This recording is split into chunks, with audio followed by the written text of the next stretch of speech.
The sound of heart monitors never bothered me. For many, that constant beep is a synonym for tension, risk, a life hanging by a thread. For me, it's the sound of presence. As long as it's there, there's hope. And it was amid that sound that I lived some of the most intense moments of my life. Moments that changed not only how I see medicine, but also how I understand what it means to exist. My name is Dr. Rafael Moreira. I've been an intensive care physician for over 20 years.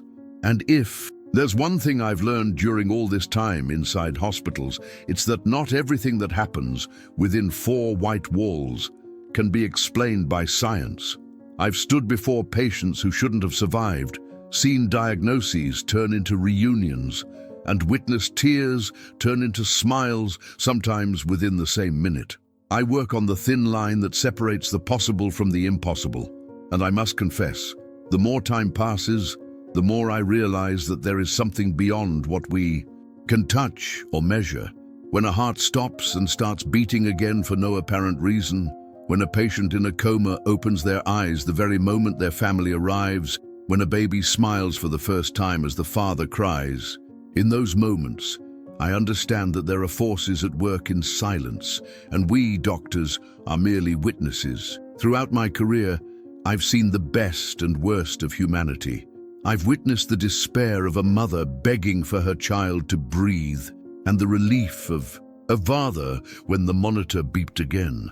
I've carried lifeless bodies and held hands that began to move once more. Medicine gave me knowledge, but these stories gave me purpose. And it's about one of these stories that I want to talk today. A simple story, but impossible to forget. It happened on a cold night in a neonatal ICU. A newborn, fragile as a thread of light, fought to remain in this world. The father outside cried in silence, not knowing if he would have time to hear his son cry. And then something happened, something none of us could explain. A smile, small, pure, serene. At the exact moment the father collapsed in tears. Some would say it was a spasm, a physiological reflex. But I was there, and I can assure you, it wasn't just a muscle movement. It was an answer from the soul of a son to the heart of a father. Today, as I remember that instant, I feel the same shiver I felt that night. That's why I decided to tell this story, not to prove anything, but to remind us that even amid pain, life finds mysterious ways to manifest itself. So before we continue, I want you to listen with your heart, because what I'm about to tell you isn't just about medicine, it's about faith, love, and the unexplainable. Do you believe in coincidences? I used to, until I started seeing things that logic couldn't explain. That night I was on call. The clock read almost 2 a.m. The hallways were silent. The hospital's cold light reflected on the tiles, and the rhythmic sound of the monitors created a strange melody, a mix of life, fear, and hope. It was just another ordinary night, until the neonatal ICU phone rang. "Doctor, the baby in bed 3 is getting worse." That phrase echoed in my ear like a warning. I ran through the corridors, past the double doors, and came upon a scene I would never forget. The tiny one, born premature, weighing barely 900 grams, struggled to breathe. His chest rose and fell unevenly, his bluish lips revealing exhaustion. Beside him, a nurse adjusted the ventilator while the father on the other side of the glass watched in silence. He was a simple man. His hands trembled, his eyes were red. He held a small blue cap, the one his wife had knitted before the birth. You could feel the despair, and it's curious, because a father's pain is different from a mother's. It's silent, restrained, but deep. He didn't scream, didn't ask for explanations. He just cried, and that cry said everything. And then it happened. While we adjusted the cables and monitored the baby's weak heartbeat, something changed. A slight movement, almost imperceptible, made everyone in the room freeze. The baby's lips curved, and a smile, the purest and most improbable of smiles, appeared on that newborn's face. At the very moment the father, on the other side of the glass, collapsed in tears. It wasn't coincidence. It wasn't reflex. It was a dialogue. Something inside me knew it. And it's about that instant, that encounter between human despair and the miracle of life, that I want to speak today, because there are moments that defy all explanation, and that was one of them. Before continuing, I need to ask you something. If you believe that there are things science cannot explain, write here in the comments, "I believe in miracles." These words help YouTube understand that this kind of story still needs to be told. And more than that, they show me there are people out there who also feel what I felt. That night, the presence of something greater, invisible yet real. Today, I want to take you with me to that moment. I want you to imagine the sound of the monitors, the cold gleam of the lights, the scent of alcohol in the air, and the silence of an ICU, broken only by a father's cry and a baby's smile. I want you to be there, by my side, as I tell you what happened next, because what followed that night changed not only that family's life, but mine as well. I've witnessed cardiac arrests reversed, patients waking from comas against all odds, and diagnoses that turned into new beginnings. But no scene was as symbolic, as unexplainable, and as human as that one. The smile of a newborn. At the exact moment his father wept. And that's why, before moving forward with this story, I want to ask you, subscribe to the channel, turn on notifications, and stay until the end, because what you're about to hear isn't just a medical story. It's a powerful reminder that even when everything seems lost, life still finds a way to smile. The baby's name was Gabriel, a name chosen even before his heart began to beat. His mother, Carolina, said she had felt something different throughout the pregnancy, a mixture of love and premonition. She used to say her son would be a messenger of light, and perhaps in some way she was right. Carolina arrived at the hospital on a rainy night, only 26 weeks pregnant. Her water had broken early. Her face was pale, her eyes frightened. I found her, still on the emergency gurney, holding her belly and repeating, her voice trembling, "Please, doctor, save my baby." The team mobilized quickly. She was taken straight to the delivery room. The sound of instruments, the brightness of the lamps, the murmur of the professionals, everything seemed to happen in slow motion. The father, Eduardo, waited outside. He paced back and forth as if the ground were about to disappear beneath his feet. The delivery was difficult. The baby was born weighing only 870 grams, almost transparent, with skin as thin as paper, and a weak cry, nearly a whisper. In that instant, the silence of the room was cut by the sharp sound of the heart monitor. It was the sound of life, but also a warning. He was far from safe. "Low blood pressure, oxygen dropping," one of the nurses shouted. I stepped closer, placed my hands on that tiny body, and began stabilization procedures. The ventilator was turned on, the oxygen adjusted, and little Gabriel was surrounded by wires and sensors that looked enormous compared to his size. His tiny heart beat fast, erratically, as if fighting against time. While we cared for him, Carolina wept. Eduardo tried to stay strong, but his eyes betrayed his fear. At that moment, I knew that science could do a lot, but not everything, and it was there that I realized every second mattered. In the following hours, we stabilized his vital signs and took Gabriel to the neonatal ICU. That environment has a sound and a smell one never forgets. The air is cold, controlled. The monitors blink like stars, each light representing a life struggling to remain. There's a reverent silence, interrupted only by alarms, breaths, and whispered prayers. Carolina couldn't enter yet. She was recovering. Eduardo, however, stood before the glass, watching his son. It was a moving scene. A large, calloused man, used to hard work, now fragile, with his hands pressed against the glass and tears filling his eyes. On the other side, the baby, so small he could fit in the palm of a hand, breathed with difficulty but resisted. Medicine calls this kind of birth extremely premature, and survival rates are low. The body isn't ready yet. The lungs don't produce enough surfactant, the immune system is weak, and any infection can be fatal. I explained all of this to Eduardo, trying to balance reason and compassion. But while I spoke of statistics, he stared at his son and murmured, "He's going to be fine, doctor. I know he will. I promised I'd be there for him." A father's promises carry a weight medicine cannot measure. In the following days, the situation fluctuated. There were small improvements followed by sudden declines. 1 step forward, 2 steps back. The medical team did everything possible, adjusting doses, controlling temperature, administering antibiotics. But it felt like trying to hold sand with our hands. And even so, little Gabriel fought on. Every heartbeat was a silent message saying, "I'm still here." And every tear from his parents outside felt like a wordless prayer. That particular night, the same one when he smiled, his condition had worsened.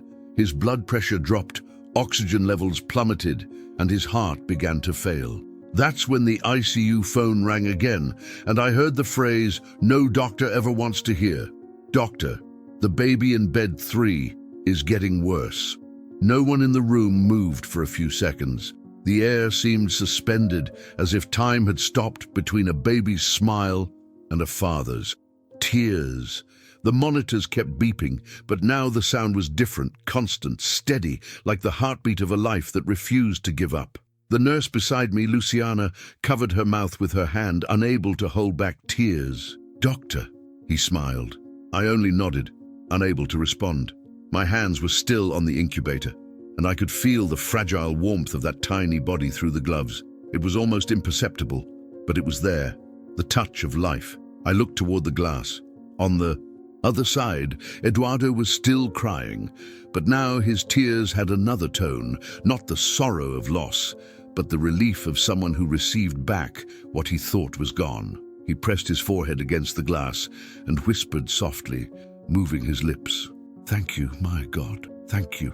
The scene was so intense that even the usual ICU noises, the alarms, the footsteps, the hiss of compressed air, seemed to fade away. All that existed in that moment was little Gabriel smiling and a father being healed from the inside out.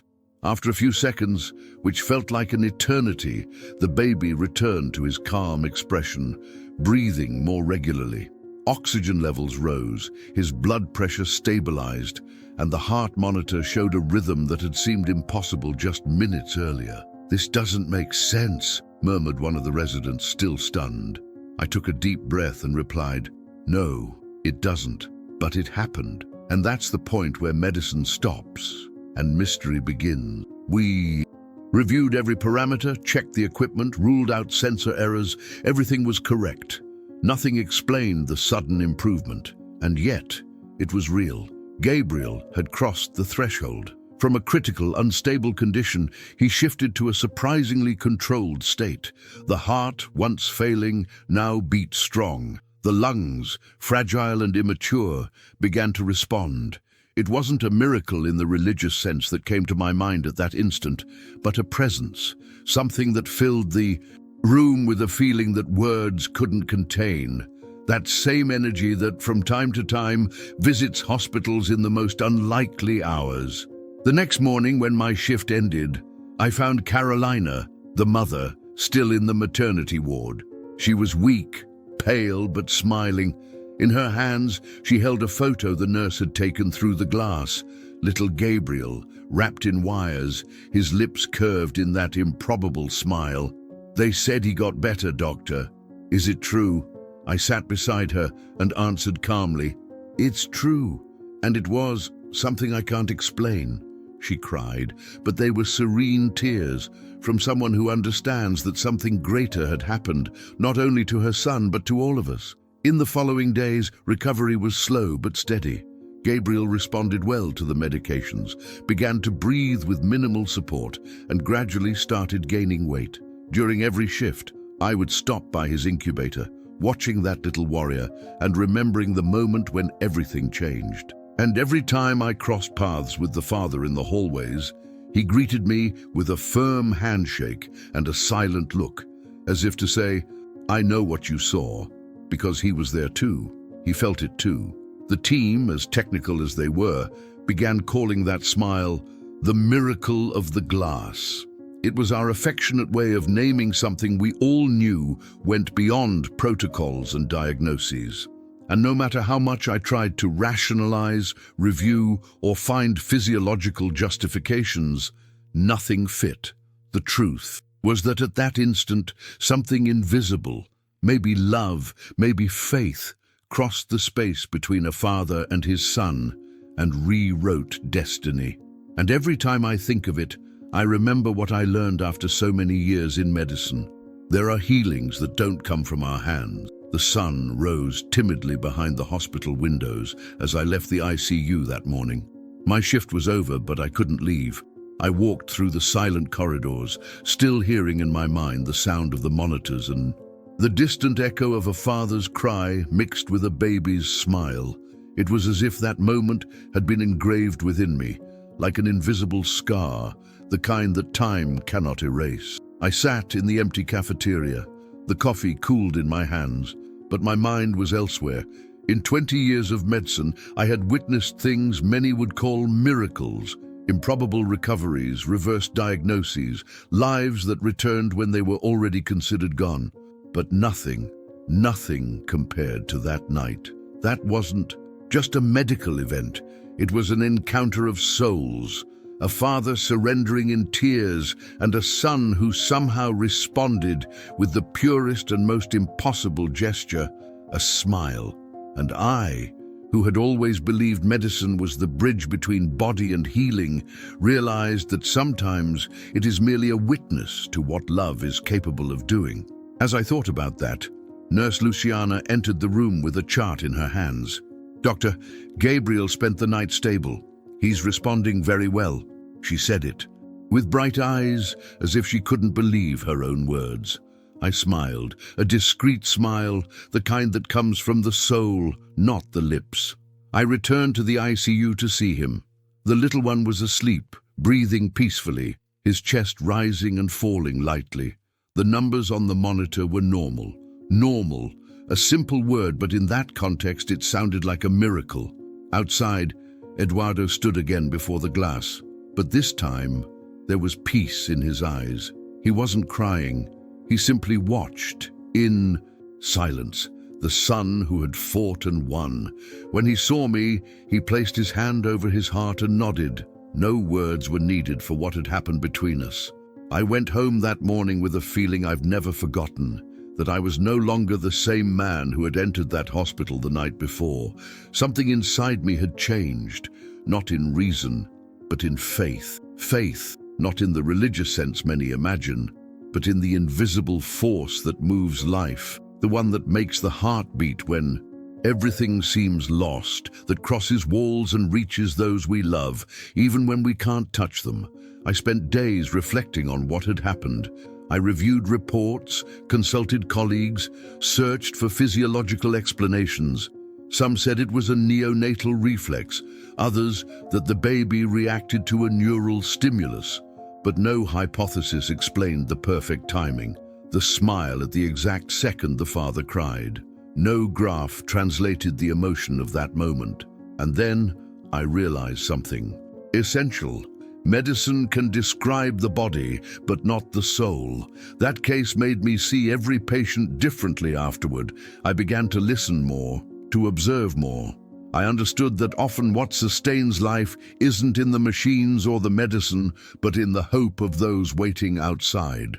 From time to time, when I face a hard night, when despair tries to speak louder, I remember little Gabriel, his smile, his father crying on the other side of the glass, and I remember what I learned that dawn. Faith is not the opposite of science. It's its continuation when reason reaches its limit.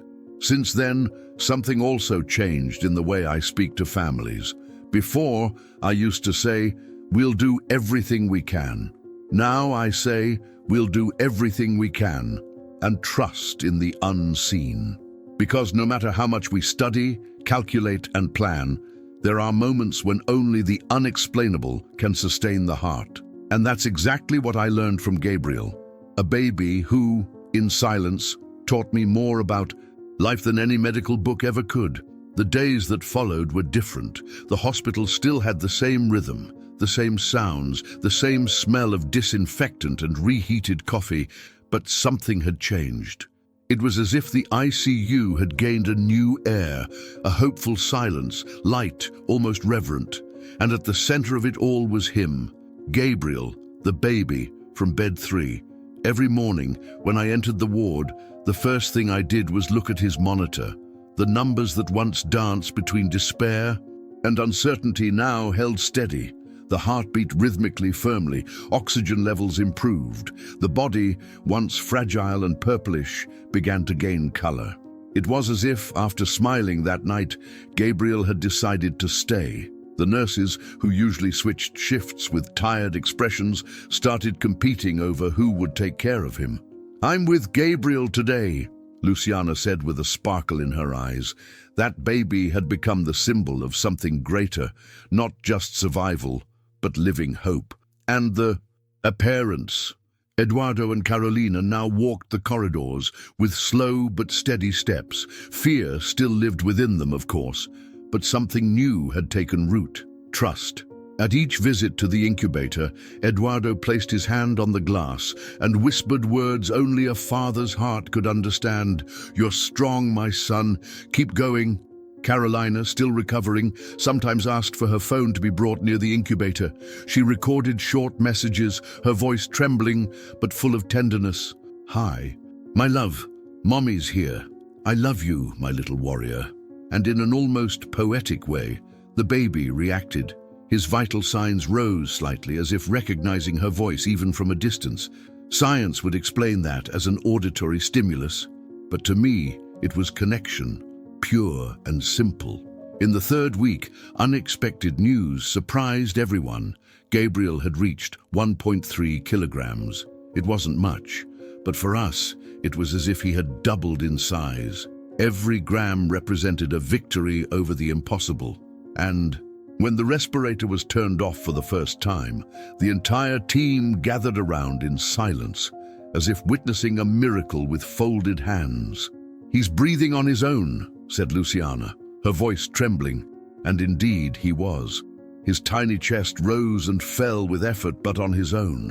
The breathing was irregular but real, and when Eduardo saw that movement, he broke down again, but this time with joy. He knelt before the glass and through tears said, "My son, you did it." That moment was the answer we had all been waiting for. There was no longer any doubt that something extraordinary had happened. At the end of that week, we allowed Carolina to see him up close for the first time since the birth. She was brought in a wheelchair, still weak, and when she entered the ICU, the entire room fell silent. The professionals stepped back respectfully. The air felt lighter. When she reached out her trembling hand and touched the incubator glass, Gabriel moved his arm as if trying to reach her.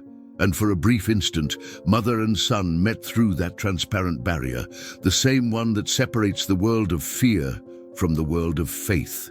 Carolina cried, but she smiled through the tears. And beside her, Eduardo held her hand, whispering something I'll never forget. He didn't just survive, he taught us how to live again. That tiny baby had given back humanity to an entire hospital floor. Doctors, nurses, technicians, even the security guards who walked the corridors. Everyone knew who the smiling baby was, and everyone in some way felt part of that story. The miracle was no longer just what happened that night. It was what kept happening every day inside each person who saw him fight.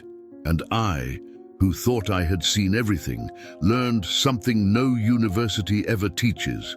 Hope is contagious, and when it's born from love, it's invincible. Almost 3 months passed since that night. 3 months that felt like an entire lifetime condensed in a hospital corridor. The seasons changed outside, but inside the neonatal ICU, time moved at another rhythm. The rhythm of those who learned to count the days through small victories, and every one of Gabriel's victories was celebrated as if it were the first. The baby who once struggled to breathe now weighed almost 3 kilos. He no longer needed oxygen. He fed with assistance and cried with strength, the kind of cry that fills an entire hospital with hope. The medical team followed each progress with pride, but also with something more, a sort of reverence, because we all knew we were witnessing something beyond technique. That morning, when I received the chart with the word discharge stamped on the cover, I felt something I hadn't felt in a long time. Pure joy, simple and weightless, untouched by statistics or protocols. I smiled to myself, closed my eyes, and remembered the moment it all began. Gabriel's smile, Eduardo's tears, the silence of the room. It felt like the circle was closing. I went to the bed. Gabriel slept peacefully, his little face rosy, wearing that same gentle expression as always. Outside, Eduardo and Carolina waited, a mix of anxiety and disbelief in their faces. When I gave them the news, Carolina covered her face and began to cry. Eduardo leaned against the wall, took a deep breath, and for a few seconds seemed unable to believe it.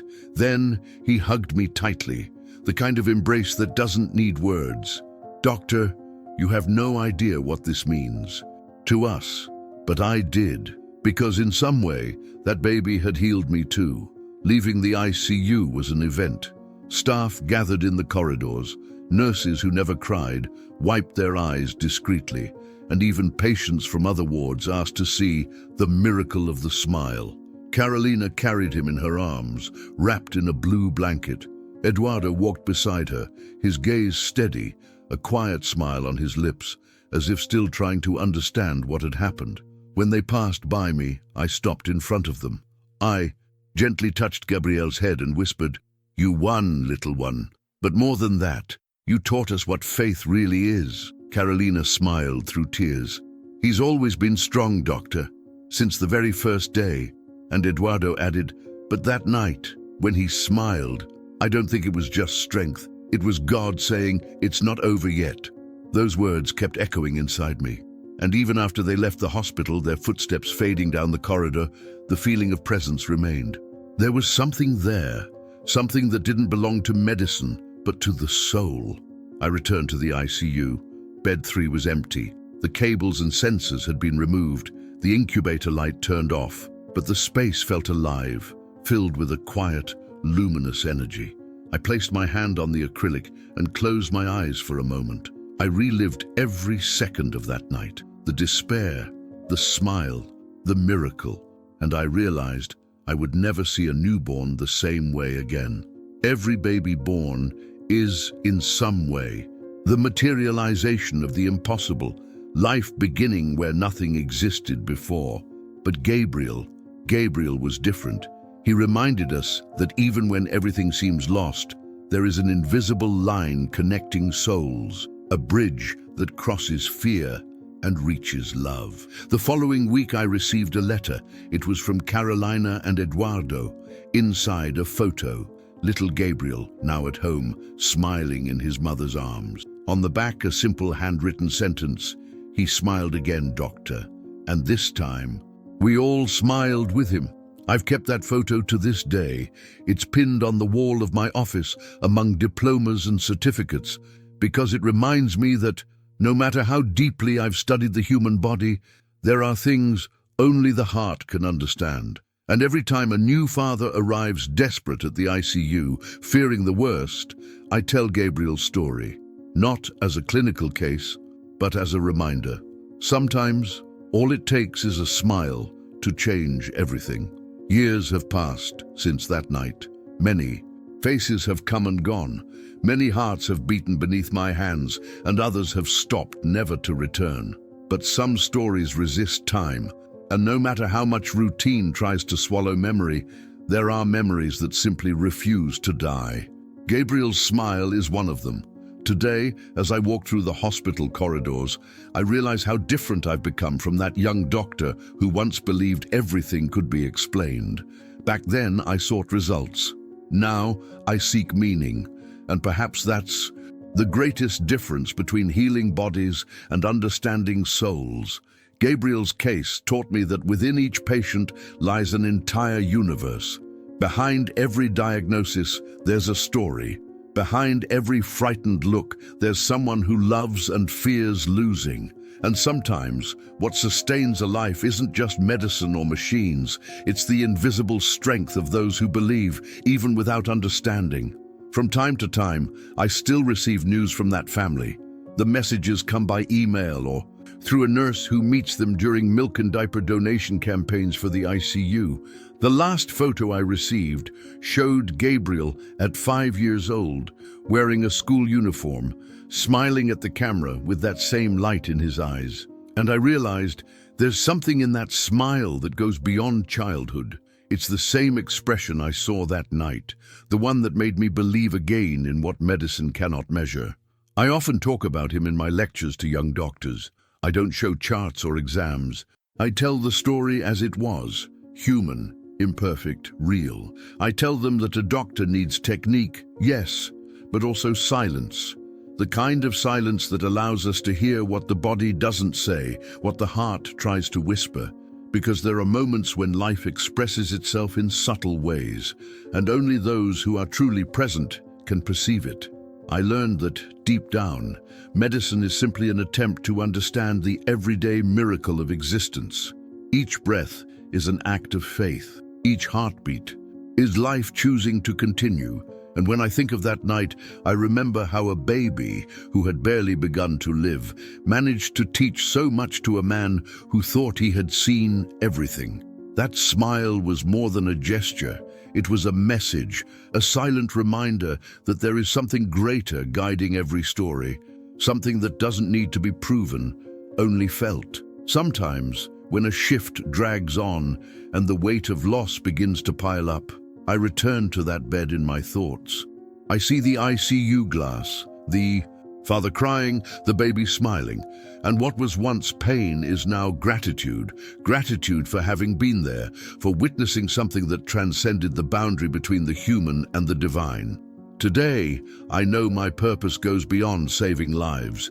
It's to bear witness to the beauty of human resilience, to be, somehow, the silent narrator of stories born between tears and hope. And if there's a legacy I want to leave behind, it's this: never lose the ability to be moved. Because when compassion dies inside a doctor, healing loses its meaning. Gabriel's smile reminds me every day where true strength comes from.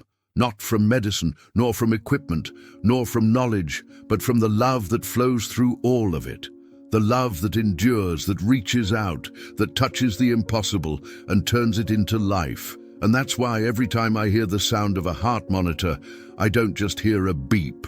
I hear the echo of a story that began years ago on the night when a father cried, and a son answered with a smile.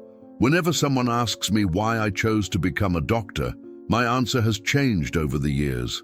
At first, I said I wanted to save lives. Later, that I wanted to understand the human body. Today, after everything I've lived, after every tear, every breath, every farewell, I answer differently, because medicine allows me to witness the mystery of life unfolding before my eyes. There are nights when I still remember that dawn as if it happened yesterday. I remember the silent room, the sound of the monitors, the blue glow of the incubator, and the look of a father who had no strength left. And I remember, just as clearly, the moment everything changed. When the impossible became real through a gesture so simple, so pure, that it disarmed even reason. A smile, just a smile, but enough to change everything. Since that day, I've understood something no anatomy or physiology class ever taught me. The human soul has a strength that defies all science, and it's that invisible, silent, indomitable strength that keeps the world turning, even when everything seems to fall apart. Many might say Gabriel's smile was just a reflex, a neurological reaction. But those who were there, who felt the energy that filled that room, know it was more than that. It was a reminder that life has its own language, and sometimes it speaks through the most unlikely gestures. Today, when I look back, I realize I wasn't just a doctor that night. I was a spectator of something sacred, something that can't be explained, only felt. So if you've made it this far, if you've followed this story to the end, I want to ask something simple of you. Close your eyes for a moment. Think of someone you love, someone you've cried for, prayed for, someone who taught you the true meaning of the word hope. Feel what that memory awakens in you, that warmth, that emotion. It's living proof that love still moves the world. And now, write in the comments, I believe in miracles. Not because you need to prove anything to anyone, but because by writing it, you reaffirm that you still believe in goodness, in life, and in what exists beyond what the eyes can see. Those words, together, create an echo, and that echo carries forward the message little Gabriel left for all of us. Faith isn't the end of science. It's what begins when science has done all it can. Today, many years later, I still keep the photo his parents sent me. It hangs on the wall of my office, among charts and stethoscopes, and every time I look at it, I realize that smile still speaks. It's as if, silently, it reminds me, keep believing. Even when everything seems lost, life still finds a way to smile. And that's what I want to leave with you, who stayed with me until the end. Believe in the invisible force that guides who we are. Believe in compassion, in faith, in love that needs no explanation. Because sometimes a simple gesture, a glance, a word, a smile can become the turning point in someone's story. So if this story touched your heart, like this video, share it with someone who needs hope and subscribe to the channel. Here, we tell real stories of faith, of life, and of the unexplainable. Stories that remind us that as long as there is love, miracles will keep happening. And perhaps on some quiet night while the world sleeps, a new smile will be born. At the very moment someone on the other side of the glass starts to believe again.